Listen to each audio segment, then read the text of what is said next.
오늘은 핍박을 말하기 이전에 사랑을 말하라. 핍박을 말하기 이전에 사랑을 말하라 라는 제목으로 하나님 말씀 증거하도록 하겠습니다.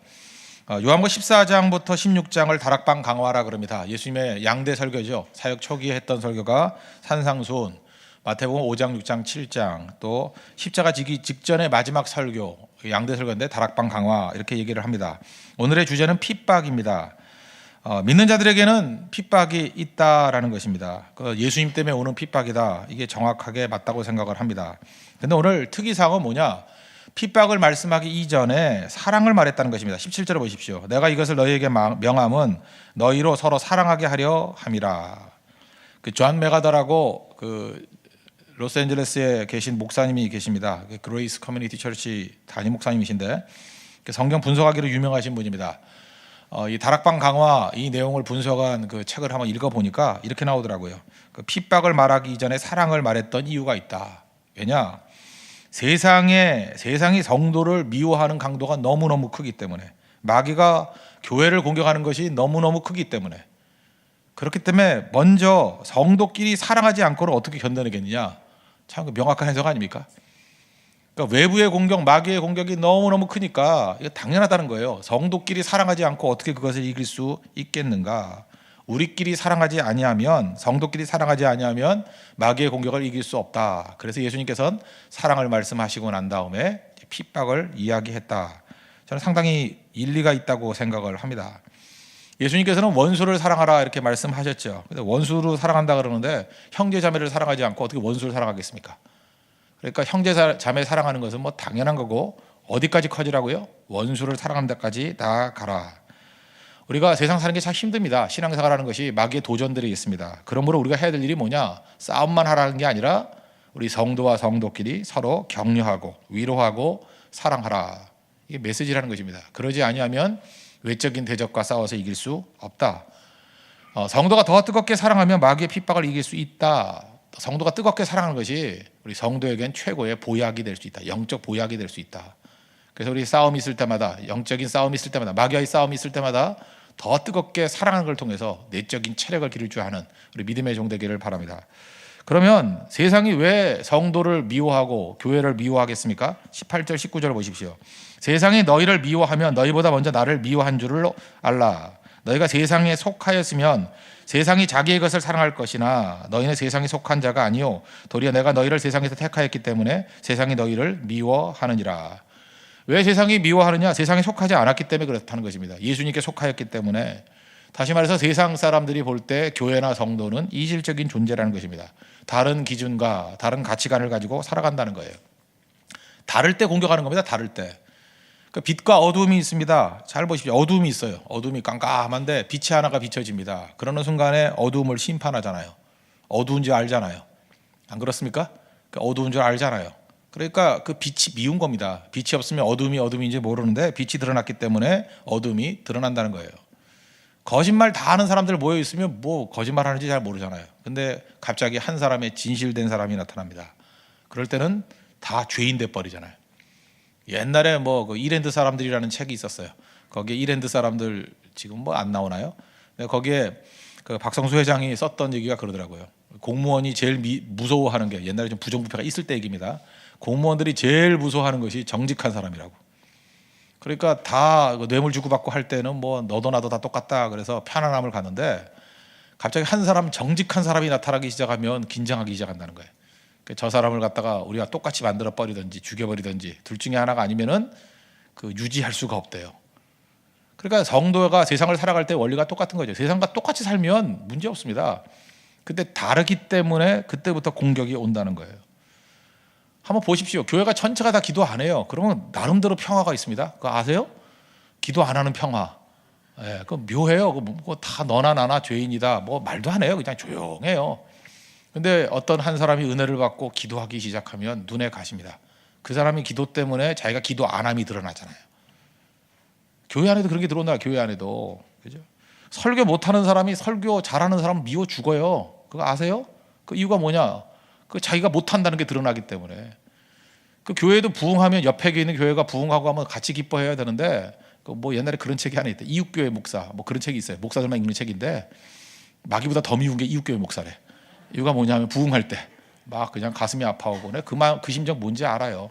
그죠? 그 심정이 뭔지 아는데 하여튼 그런 마음이 있거든요. 그러니까 옆에 교회가 부흥한다 그러면 못 견디는 거예요. 거의 미쳐가는 거예요. 그죠? 그 이유가 무엇입니까? 마귀가 던져준 시험에 넘어가는 것이죠. 진짜가 오면 가짜들은 못 견뎌한다는 것입니다. 우리 생명이잖아요. 예수님의 생명을 갖고 있으니까 이 땅에서 악한 마귀가 우리를 놔두겠습니까? 다르잖아요. 다른 기준과 다른 생명의 역사가 있으니까 항상 공격한다는 것입니다.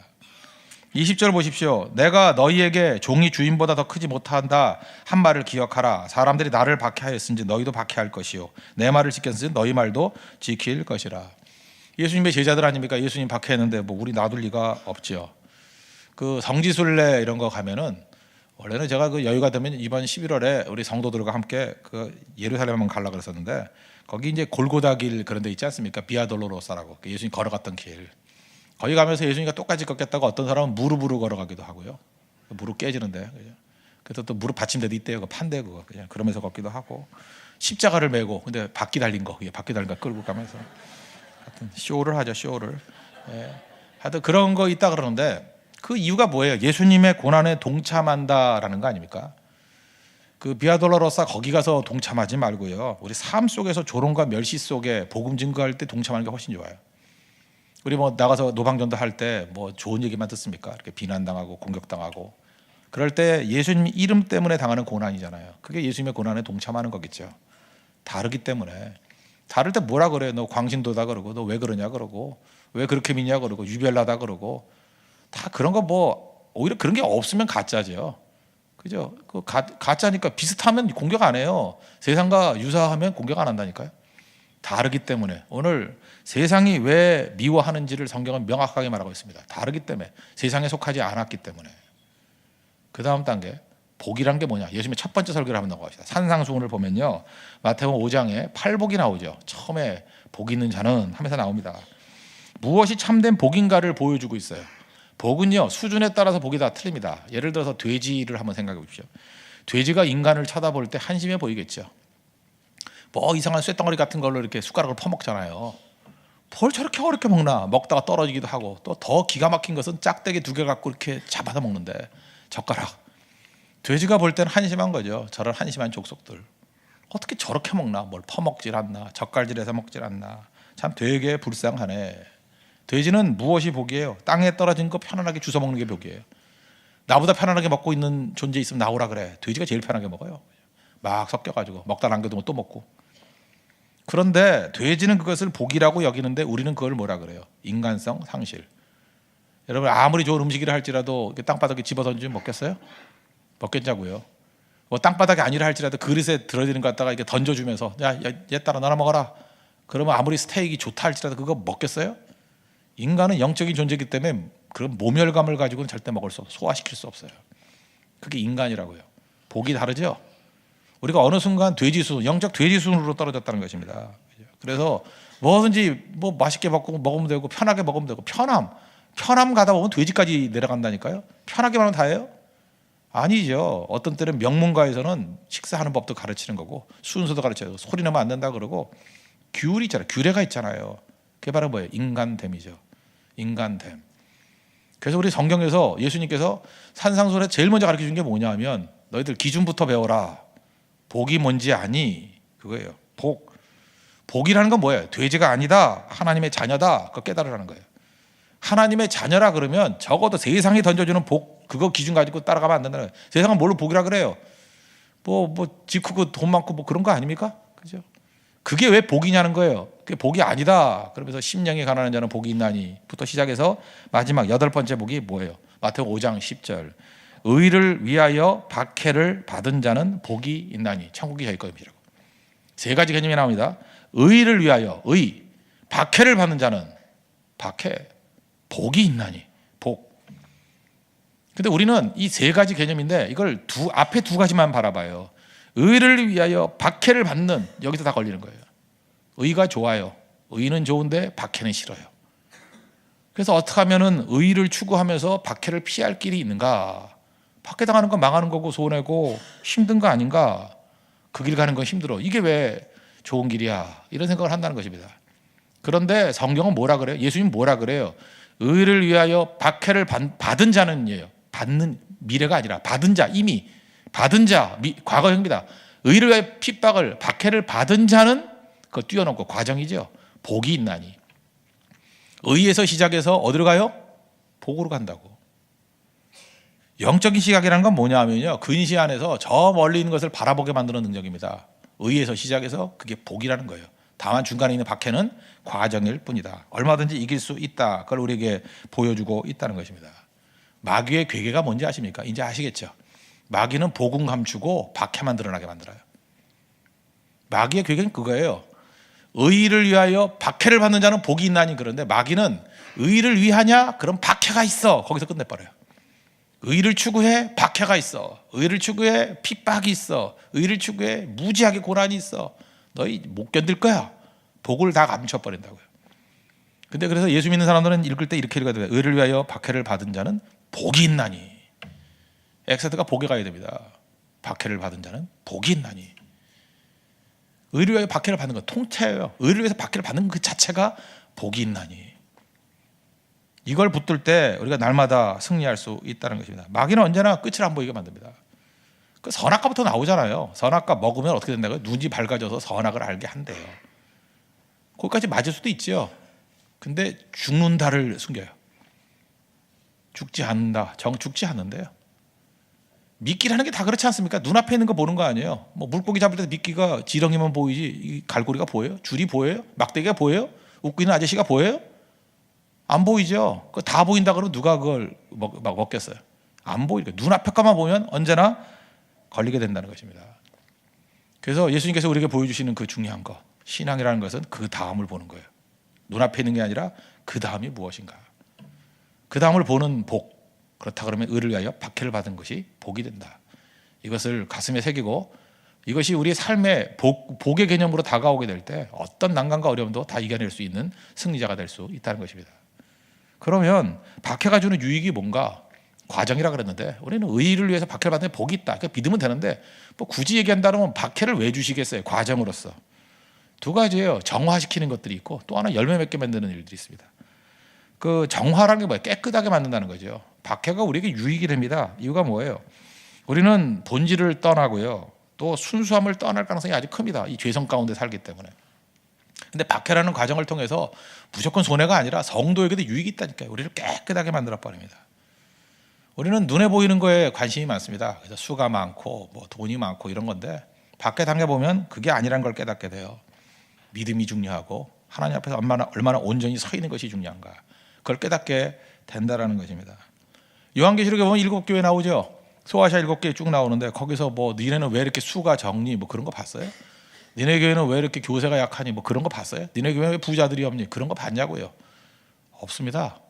거기서 계속해서 빌라델피아 교회 같은 데는 이렇게 얘기하잖아요. 내가 적은 능력을 가지고도, 능력 크고 작은 게 문제가 아니에요. 적은 능력을 가지고도 내 말을 지키며.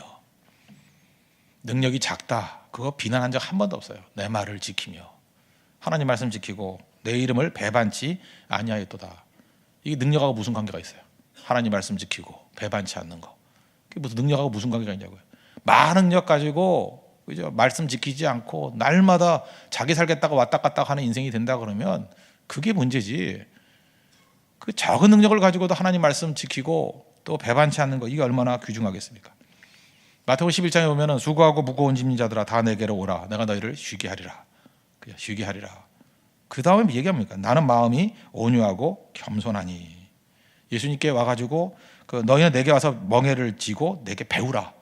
예수님이 뭘 배우래요? 능력 배우고 승리를 배우라. 아니에요. 예수님 배우라는 건 딱 두 가지입니다. 온유함과 겸손함 배우라는 거예요. 박해가 왜 중요하지 아십니까? 박해 당하면 온유함을 배우게 돼요. 온유가 뭐예요? 그 민수기 12장 3절 보면은 구약성경 처음으로 나오는 온유가 있죠. 온유. 그 모세에 대해서 그 미리암과 아론이 막 도전했을 때 참잖아요. 저는 온유를 이렇게 정의 내립니다. 온유는 하나님이 분노하실 때까지 참는 거. 그죠? 하나님께 맡기는 게 그게 온유예요. controlled power. 통제된 힘이에요. 힘은 있는데 마음대로 안 쓰는 거예요. 그죠? 참다가 하나님의 때에 하나님이 일하실 때까지 참는 거예요. 그게 온유. 겸손은 뭡니까? 자기를 부인한 거죠. 그리고 하나님이 일하심을 붙드는 거. 온유 겸손 핵심이 뭐예요? 하나님 중심적인 인생을 살아가는 거. 우리는 자아가 잠깐 사랑하려고 그러잖아요. 자아를 죽이고 내가 그리스도와 함께 십자가에 못 박혔나니. 그래서 사실 온유한 겸손한 사람의 특징이 뭐냐 하면 언제나 눈물이 있습니다. 하나님에 대한 기도가 있고 하나님만 의지하는 것들이 있다라는 것입니다. 사무엘상을 보면요, 그 앞부분에 블레셋으로부터 20년 동안 그 압제를 당합니다. 그 압제 당하고 난 다음에 겸손해졌다. 백성들이 하나님을 찾으면서 겸손해졌다 이런 표현이 나와요. 그 구약 신학자 중에 한 사람이 이걸 해석을 이렇게 했더라고요. 비참함은, 이스라엘이 참 20년 동안 비참했어요. 비참함은 축복이 할 수 없는 더 많은 일들을 성취했다. 데오드 랩이라는 사람이 했던 표현인데 참 의미가 있잖아요. 비참함은 이스라엘 백성들의 그 이전에 많은 축복과 승리가 있었는데 그때 이루지 못했던 일들을 20년 동안의 비참함이 더 많이 이루었다는 것입니다. 순수해졌다는 거죠. 그래서 우리가 하나님 앞에서 꼭 가져야 될 생각은 뭐냐 하면 더 순수하게, 지저분하게 일한 얘기가 아니에요. 순수함이 능력입니다. 박해를 통해 순수해지는 것, 그것이 하나님께서 우리에게 주시는 메시지라는 것입니다. 또 한 가지는 열매 거둔다는 거예요. 박해 중에 오히려 열매가 있다는 것입니다. 기독교 열매 맺는 종교 아닙니까? 우리 앞부분에도 나오는 게 열매 얘기 아니에요. 포도나무 비유. 열매를 많이 맺는 것을 원한다. 근데 묘한 게 뭐냐? 언제 열매가 있냐 하면 박해가 있을 때 열매가 더 많다는 거예요. 대표적인 거 초대교회. 박해가 있을 때 제일 순수하고 제일 크게 부흥했죠. 초대교회 보면 오늘 얘기 똑같잖아요. 박해가 있기 때문에 순수해졌고 또 하나 가장 부흥했고.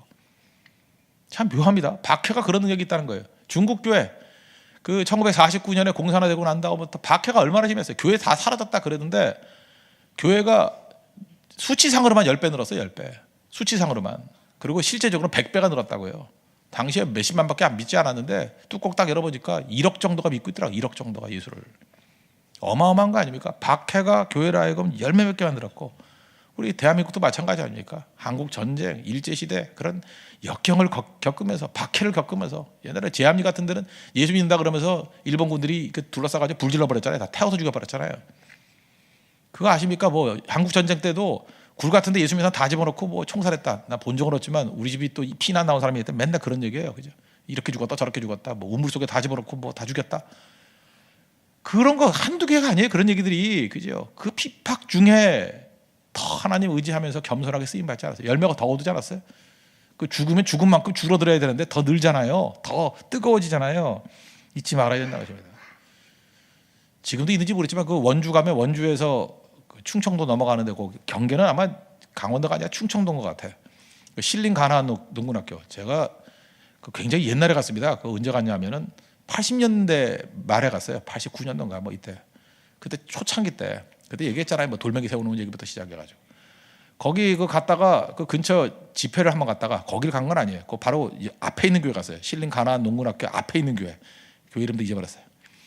그러니까 뭐 농촌 제가 오래간만에 농촌 집회를 갔었는데 농촌 집회 가가지고 뭐 시간이 남지 않았으니까 나 이제 뭐 어디 가요? 그래서 이제 밭에 나갔어요. 뭐 할 일이 없으니까 밭에 나가서 어슬렁어슬렁 하는데 어떤 할머니께서 이렇게 고구마 역시 강원도에서 고구마인지 감자인지 뭐 이런 게 많더라고. 고구마를 이렇게 캐고 계시는데 뭐 캐는 건지 하는 건지 뭐 하나 했더니 호미날로 자꾸 상처를 주더라고. 이렇게 찍찍 그는 거 있잖아. 찍찍 긋고 난 그래서 깜짝 놀라가지고 이 할머님이 드디어 치매가 걸리셨구나. 그래서 댁이 어디세요? 막 그러고 그죠? 아드님이 어디 계세요? 막 그랬더니 귀찮다는 이제 절로 가 그러더라고. 저 크리스찬이라고 절로 갈 수 없다고 교회로 가야 된다고 그렇게 얘기했는데 하여튼 잠깐 나보고 절로 가라 그러다 절로 가라고. 그런데 그 할머니 보니까 정상이에요. 그래서 궁금해서 왜 그러시냐고 왜 그러시냐 그랬더니 그렇게 그 고구마에 상처를 주면요 더 커진대요. 왕고구마 된대요. 왕고구마. 와, 내가 무릎을 쳤다고요. 그렇구나. 하나님께서도 여러분 지금도 어떤 사람 머리 큰 사람들 어렸을 때 상처 입은 사람이죠. 이렇게 잠깐 커진다고. 하나님께서 우리 인생을 왕고구마 만들려고 그러면 이렇게 상처 준다고. 상처 준 고구마 커진대요. 왕고구마 된대. 저는 그때 그 집회를 하면서 이거 정말 깊은 깨우침 받았어요. 그래서 그때부터 뭐 설교할 때마다 이게 중요한 예화로 썼던데, 그죠? 이게 호미날로 상처 입은 고구마가 왕고구마가 된다고. 하나님 우리 사랑하시는데 왜 우리에게 상처를 줍니까? 상처 있을 때 더 커져요. 열매가 더 풍성해진다고. 그래서 그냥 가만히 있는 것보다도 하나님께서 우리를 이렇게 치시고 어렵게 만드실 때 그것이 오히려 우리를 더 크게 성장하게 만드는 계기가 된다는 거. 그거 붙들고 여러분 삶 속에서 지금도 아픔이 있죠. 하나님 나 사랑한다 하는데 왜 홍이 날로 자꾸 나를 긁으십니까? 그걸 통해서 극복하면서 더 커지는 거예요. 순수하게 열매 맺게. 얼마나 귀중한 것입니까? 박해가 복이죠. 그래서 의를 위하여 박해를 받는 자는 복이 있나니. 그래서 박해 자체를 나쁜 것으로 여기지 않는 믿음의 종 되기를 바랍니다. 우리 말씀을 정리하겠습니다. 핍박 말씀하시는 게 오늘 주제인데 그 앞에 사랑하라 그랬어요. 이유가 뭐예요? 우리끼리 사랑함으로 준비하지 않으면 어떻게 핍박을 이길 수 있겠습니까? 그래서 핍박에 대한 최고의 준비는 피하는 게 아니고 성도가 더 뜨겁게 사랑하는 거. 이게 준비. 그 다음에 세상이 우리 왜 미워해요? 다르기 때문에. 여러분이 예수를 잘 믿고 능력이 있으면 있을수록, 그죠? 은사를 받으면 받을수록 세상은 미워해요. 시기 질투가 있거든, 세상은. 예수님 왜 십자가에 못 박았어요? 시기심 때문에. 성경 그러잖아요. 시기심 때문에. 시기 질투가 뿌리예요. 마귀는 그걸 이용해서 우리를 공격한다고. 다르기 때문에. 그러면 똑같아지면 공격 없죠? 공격이 있다는 건 뭐예요? 살아있다는 뜻이고, 공격이 있다는 뭐예요? 진짜란 뜻이고, 공격이 있다는 건 뭐예요? 생명이 있다는 뜻이라고요. 그럼 해야 될 일이 무엇입니까? 피하는 거예요? 아니죠. 주님 더 의지해서 의를 위하여 박해 받는 거예요. 그러면 그 과정 속에서 주님께서 주시는 복이 충만히 있다는 것입니다. 최종 승리는 있는데 그 과정을 통해서 우리에게 주시는 복이 뭐예요? 순수하게 만들고 열매 맺게 만들고, 그래서 최종 승리를 얻게 된다는 것입니다. 주님이 주시는 이런 승리와 은혜를 맛볼 수 있는 믿음의 종 되기를 축원합니다. 모두 자리에 일어나겠습니다. 우리 337장 환난과 핍박 중에도 우리 1절 찬양하고 우리 기도하도록 하겠습니다. 336장입니다.